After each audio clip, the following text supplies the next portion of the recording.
basket grew by 5.07%. Let's talk to Steve Ogutu now, a development expert in Nairobi, Kenya. Great to have you on the program. Oh, thank you very much, Larry. Excited to join your show this afternoon. Yeah, so Kenya's inflation has ballooned to an 18-month high in August. What do you think drove this? Right. Part of the major drivers of this inflation has been largely because of, the level of investment on capital projects.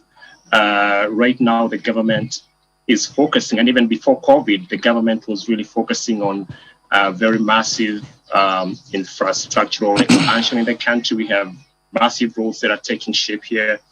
And so, that most of these projects are actually funded through loans. And so what it means is citizens have to be taxed more in order to repay back some of these loans and stuff like that. And also COVID again came in, and this again affected, so many aspects of our economy. The supply chain were severely affected. And what this meant is commodities such as food, electricity, fuel prices. And this definitely had an impact in our economy as a country. And I'm sure this is the case across other countries in Africa. Right, and the inflation rate still remains within the central bank's target range of about 2.5% to 7.5%. What do you think would be the policy direction at the next meeting? Right. What I think the government need to do is basically focusing on relooking its fiscal policy.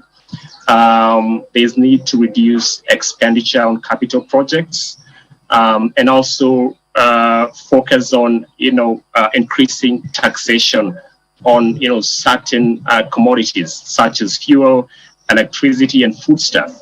And also think about innovative ways of taxation. I think those are very key areas that the government could be considering in the coming few months. Yeah. And Kenya is heading to an election next year. What's your outlook for the economy going forward?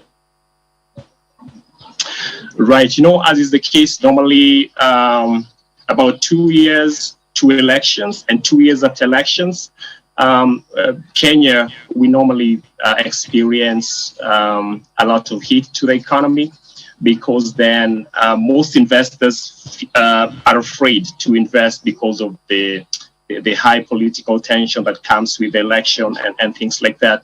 And so we expect that the economy is going to experience some recession and then peak maybe around 2024 thereabout. So we are really expecting that in the coming few months. The stock market, of course, is also going to experience some shakeup. And so we're just getting ourselves ready for these tough times that are ahead of us. All right, I can imagine. All right, Steve Ogutu, a development expert in Nairobi, Kenya. Thank you so much for your time on the program. Thank you very much, Larry, for having me, and have a good afternoon. You too.